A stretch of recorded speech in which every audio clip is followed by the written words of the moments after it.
A'udzubillahi minasyaitonirrajim. Bismillahirrahmanirrahim. Assalamualaikum warahmatullahi wabarakatuh. Kembali lagi di channel Sampul Hitam yang tentunya akan berbagi cerita kepada teman-teman. Dan sebelumnya saya minta maaf kepada teman-teman karena untuk penguploadan ceritanya masih agak lama dan ini baru bisa up lagi. Dan untuk cerita kali ini masih akan melanjutkan cerita yang sebelumnya yang berjudul Kisah Tragis Penari Jaipong. Cerita ini ditulis oleh Ocha Mariadi. Dan bagi teman-teman yang penasaran dengan sang penulis, teman-teman bisa langsung cek link yang saya sudah siapkan, ada di kolom deskripsi. Oke, tak usah berlama-lama. Bagaimanakah untuk kelanjutan cerita kali ini? Ini dia kisahnya. Selamat mendengarkan. Melati sayang, Bapak pulang nak, teriak Mas Dimas mencari Melati. Hore, Bapak pulang. Bapak, Melati kangen Pak, teriak Melati kegirangan. Mas Dimas pun terkejut ketika melihat Mbak Lilis dan Surya. Wajahnya memerah, menahan amarah. Tangannya mengepal, seolah-olah ingin memukul seseorang. Mas Dimas, apa kabar Mas? Ucap Mbak Lilis kepada Mas Dimas. Mau apa kau kemari perempuan iblis? Balas Mas Dimas. Aku hanya ingin, ucap Mbak Lilis. Tetapi Mas Dimas malah meninggalkannya. Kalau begitu, saya permisi dulu ya Sumi. Sepertinya Mas Dimas tidak menyukai kehadiranku. Baiklah Mbak, maafkan Mas Dimas. Mbak Lilis dan Surya pun akhirnya meninggalkan rumah kami. Lalu aku masuk ke dalam untuk menemui dan menjelaskan kepada Mas Dimas kalau Mbak Lilis tidak seperti yang dulu lagi. Bapak, lihat deh, Bibi Lilis memberikan Melati boneka yang sangat cantik. Wajahnya mirip Melati ya Pak. Pak, Bibi Lilis cantik dan baik ya Pak, celoteh Melati sembari menunjukkan boneka tersebut kepada bapaknya. Coba lihat. Cantik sih. Tapi cantikan anak bapak kayaknya. Dan bapak juga punya hadiah untuk putri kecil bapak yang cantik ini. Ini dia hadiahnya. Mas Dimas lalu mengeluarkan sebuah boneka beruang yang sangat besar dari dalam mobilnya. Wah, bonekanya bagus Pak. Melati suka. Melati lalu memeluk boneka beruang yang besarnya melebihi tubuhnya tersebut. Bonekanya buat nemenin pupuk Melati ya. Bapak sengaja membelikan boneka yang gede ini biar bisa dipeluk Melati saat pupuk. Iya, makasih Pak. Bapak ganteng dan baik deh, ucap Melati dengan tawa kecilnya. Apa? Melati bilang apa? Hayo, hayo. Mas Dimas menggelitiki Melati dan mereka tertawa dengan riangnya. Sudah. Melati besok sekolah kan?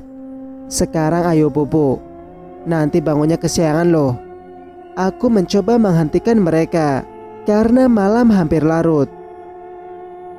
Yah, Ibu, Melati kan masih pengen main sama Bapak.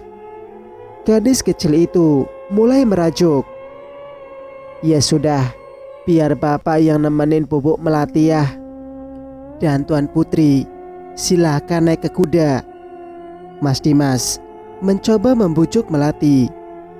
Lalu ia menggendongnya dan menemani Melati sampai Melati tertidur. Setelah menidurkan Melati, Mas Dimas lalu memasuki kamar. Tetapi wajahnya merengut dan acuh ketika melihatku yang tengah menyisir rambutku di depan meja rias. Aku melangkah mendekati Mas Dimas yang tengah terbaring di atas ranjang. Tetapi Mas Dimas masih dengan sikap acuhnya. "Mas, kenapa sih kamu diam saja kepadaku?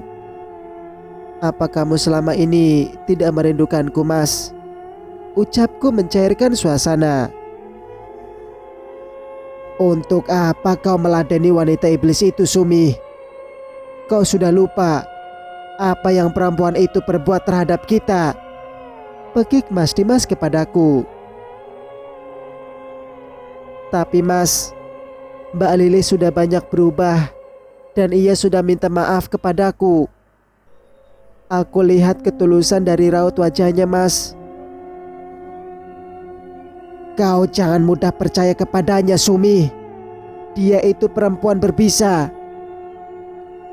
Iya deh. Maafin aku ya, Mas." "Mas, Mbak Lilis cantik ya. Aku sampai pangling loh melihatnya." Ku peluk tubuh Mas Dimas yang tengah terbaring. "Hati-hati dengan perempuan berbisa itu, sayang. Bagiku tidak ada yang cantik di dunia ini selain engkau, Sumi. Aku tidak ingin ia menyakitimu atau Melati." "Aku merindukanmu, sayang," bisik Mas Dimas sembari memeluk tubuhku dan mencium lembut bibirku. "Aku juga merindukanmu, Mas. Sangat rindu." Aku membalas pelukan dan ciuman dari Mas Dimas. Akhirnya kami saling melepaskan rindu yang selama ini menggunung di antara kami. Pelukan dan ciuman tak henti-hentinya Mas Dimas berikan kepadaku. Lalu ketika Mas Dimas akan menindih tubuhku, tiba-tiba saja terdengar suara Melati. "Tidak boleh, nanti bapak sama ibu marah." Terdengar suara Melati yang tengah mengobrol. "Mas, Melati bicara dengan siapa, Mas?" Ucapku kepada Mas Dimas. Jangan. Itu dari bapak. Kamu nakal ya?" "Itu, Mas, dia bicara lagi. Ayo kita lihat, Mas." Aku segera berlari menuju kamarnya Melati. Setelah sampai di sana, aku melihat Melati tengah duduk memeluk boneka beruang dari bapaknya. Sementara boneka dari Mbak Lilis tergeletak di lantai. "Melati, bicara dengan siapa, sayang?" Ku hampiri Melati yang tengah merengut, memandangi boneka yang tergeletak di bawah ranjangnya itu. "Dia nakal, Bu. Masa ia mengajakku membuang boneka dari bapak sih, Bu?" Aku terkejut mendengar ucapan Melati. "Hahaha, mainnya sudah ya, sayang. Sekarang waktunya bobo. Nanti kesiangan bangunnya. Besok kan Melati sekolah." "Tapi Pak," ucap Melati. "Sudah, bapakmu benar, sayang. Ayo sekarang bobo ya, sayang." Kuselimuti tubuh Melati. Lalu ia mulai memejamkan matanya. Aku dan Mas Dimas kembali ke kamar kami. Tidak ada rasa curiga yang kami rasakan, karena kami beranggapan Melati hanya ingin mencari perhatian dari bapaknya saja. Sampai pada akhirnya, setelah Melati sering mengeluhkan tentang boneka pemberian Mbak Lilis tersebut, aku melihat kening Melati membiru. "Ya Tuhan, kenapa keningmu, Nak?" Aku mengusap kening Melati yang membiru. "Bu, cantik nakal, Bu. Ia memukul kening Melati dengan pas bunga, Bu." Cantik, sebutan Melati untuk boneka pemberian Mbak Lilis. "Ah, Melati, ayo makannya cepat. Sebentar lagi Bapak mau ke rumah kakek. Melati mau ikut, sambar Mas Dimas. Iya Pak, Melati mau ikut. Melati kangen sekali sama kakek. Akhirnya kami pun pergi ke rumah Bapak dan baru pulang sekitar pukul 11 malam. Seperti biasa, kami pun menidurkan Melati. Setelah Melati tertidur, kami pun memasuki kamar kami dan bersiap tidur. Sekitar pukul 1 malam, kami dikejutkan dengan suara Melati yang berteriak histeris memanggil-manggil kami. Tolong, Bapak, Ibu, tolong Melati. Jangan, ampuni Melati cantik. Terdengar suara Melati ketakutan dan meminta ampun. Mas Dimas, itu suara Melati Mas. Aku dan Mas Dimas segera berlari menuju kamar Melati. Tetapi setelah sampai di depan pintu kamar Melati, pintu itu terkunci dari dalam. Aku dan Mas Dimas beberapa kali mengetuk-ketuk pintu tersebut, tetapi tidak ada jawaban dari Melati. Kini suasana kamar itu sunyi, senyap. Tidak ada lagi teriakan dari Melati. Kami berdua sangat khawatir. Mengapa Melati yang sedari tadi berteriak minta tolong dan beberapa kali meminta ampun, sekarang malah sunyi, sepi, seperti tidak ada tanda-tanda kehidupan lagi di kamar itu. Mas Dimas pun sekuat tenaganya mencoba mendobrak pintu kamar tersebut, tetapi sia-sia saja. Pintu itu seperti menyerap semua tenaga Mas Dimas. Lalu setelah beberapa kali mendobrak pintu tersebut, akhirnya pintu itu berhasil terbuka. Aku dan Mas Dimas jatuh tersungkur setelah berhasil membuka pintu itu. Dan alangkah terkejutnya aku dan Mas Dimas. Ternyata tubuh Melati melayang, hampir menyentuh langit-langit kamar tersebut, dibarengi cahaya yang sangat terang menyilaukan mata. Kami mencoba meraih tubuh Melati, tetapi seperti ada tenaga yang sangat kuat. Sampai-sampai kami berdua begitu kewalahan. Wajah Melati sangat hancur, dengan mata berwarna putih. Mulut dipenuhi darah yang berbau keluar dari mulutnya. Melati tertawa cekikikan. Sepertinya Melati tengah kerasukan oleh sesosok roh yang sangat jahat. Aku menangis histeris. Entah apa yang terjadi dengan anak semata wayangku. Cobaan apa lagi yang menimpa keluarga kecilku ini? Tidak akan aku biarkan kalian bahagia, manusia-manusia terkutuk. Malam ini aku akan menghabisi putri tercintamu ini. Pekik Melati dengan nada memantul. Suaranya persis suara genderuwo. Jangan kau ucapkan lagi kata-kata kotormu itu, makhluk terkutuk. Keluar kau dari tubuh putriku sebelum kau kubuat hangus dari muka bumi ini. Balas Mas Dimas dengan lantang. Buk. Tubuh kami berdua jatuh bersimbah darah setelah makhluk itu menghempaskan tubuh kami ke udara dan melemparkannya di sebuah kaca lemarinya Melati. Tubuh kami berdua penuh dengan goresan kaca. Yang terparah yaitu aku, hingga aku tak sadarkan diri. Mas Dimas mencoba membangunkanku yang tergeletak di lantai yang penuh dengan serpihan kaca. Sumi sayang, ayo bangun sayang. Setelah beberapa kali Mas Dimas mencoba membangunkanku, akhirnya aku pun mulai membuka mataku. Mas, sakit mas.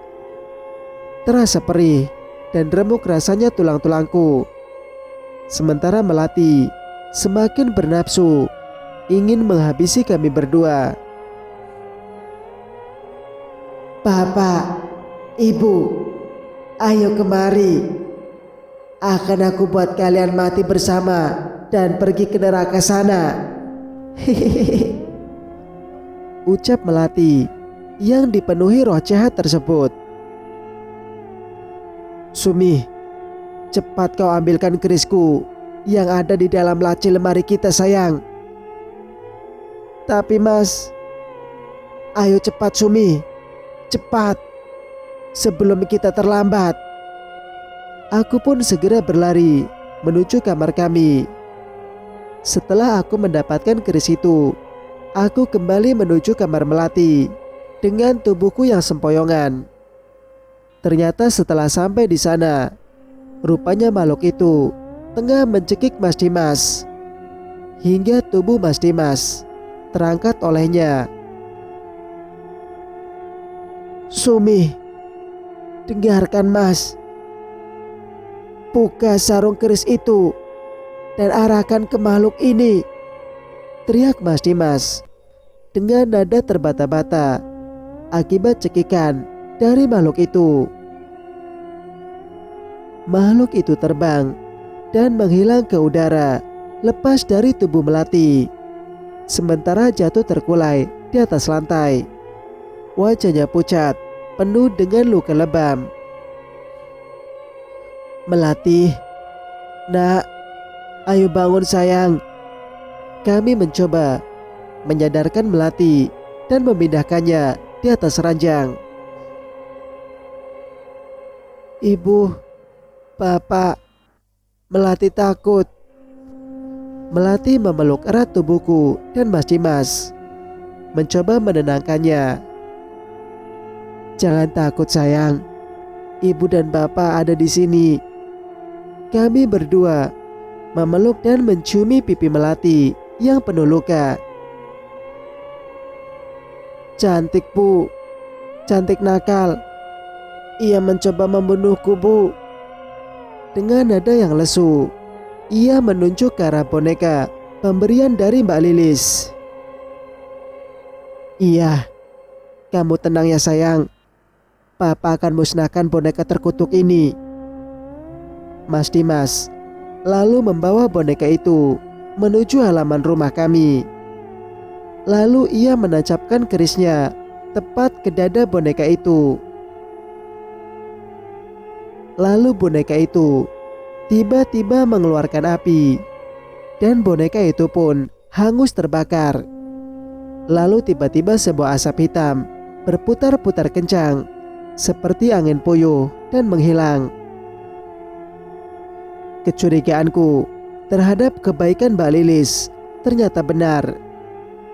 Rupanya wanita itu belum bisa menghilangkan dendam kesumatnya terhadap kami berdua, hingga ia tega ingin melenyapkan putri kecil kami yang tak berdosa. Melati sangat syok dan ketakutan, hingga ia tidak mau lagi kembali ke kamarnya. Keesokan harinya, Mas Dimas sangat marah. Ia tidak sabar lagi untuk menemui Mbak Lilis, hingga ia pergi begitu saja tanpa berbicara lagi denganku. Sesampainya di rumah Mbak Lilis, ia berteriak-teriak memanggil nama Mbak Lilis. Lilis, Lilis, keluar kau wanita keparat, teriak Mas Dimas, hingga membuat seisi rumah berhamburan keluar, termasuk Mbak Lilis. Ada apa mas?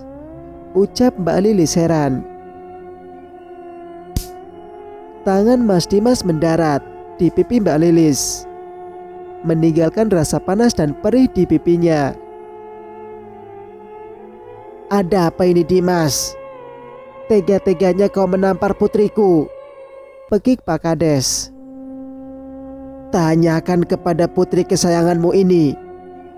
apa yang telah ia lakukan terhadap putri sematawayangku. Apa? Aku tidak melakukan hal apapun terhadap Melati, balas Mbak Lilis. Jangan mengelak lagi perempuan iblis. Jelas-jelas kau yang memberikan boneka terkutuk itu. Memang aku yang memberikan boneka itu, tapi bukan berarti aku yang mencelakakan anakmu, Mas. Mengakulah kau perempuan jahanam. Boge mentah siap menghancurkan wajah Mbak Lilis. Berhenti. Apa-apaan ini, Dimas? Tuduhanmu tidak ada bukti. Pergi kau dari rumahku. Jangan kau usik lagi kehidupan putriku. Ia sudah berubah. Pak Kades berhasil menghentikan pukulan Mas Dimas. Jangan kau bela putrimu, Pak Kades. Ia telah... Cukup. Pergi kau dari rumahku, Dimas. Pergi! Teriak Pak Kades mengusir Pak Dimas. Baiklah, aku akan pergi. Tapi kalau sampai terjadi sesuatu lagi kepada Melati, akan aku bakar hidup-hidup putri kesayanganmu ini, Pak. Ingat itu. Dengan rasa kecewa dan amarah yang berkecamuk di dadanya, ia pergi meninggalkan rumah Mbak Lilis. Mbak Lilis pun tersenyum sinis. Sepertinya ia puas dengan kejadian itu. Setelah peristiwa malam itu, Melati berubah menjadi anak yang sangat pendiam. Tidak ada lagi celotehan riang dari gadis kecil itu. Ia sangat rewel dan penakut kala aku dan Mas Dimas meninggalkannya walau hanya sekedar untuk mandi saja. Saat tidur, ia sering sekali mendapat mimpi buruk, sehingga ia terus berteriak ketakutan ketika malam mulai datang. Akhirnya aku dan Mas Dimas memutuskan untuk pindah lagi ke rumah Papa. Melati pun sangat senang mendengar kabar tersebut. Keesokan harinya, kami pun bergegas menuju rumah Papa. Melati sudah tak sabar dan terus merengek agar secepatnya kami meninggalkan rumah perkebunan tersebut. Barang-barang kami pun siap diangkut oleh sebuah mobil pick-up, sementara kami mengendarai mobil kami sendiri. Melati duduk manis di kursi belakang mobil kami, seraya memeluk boneka beruang besar dari bapaknya.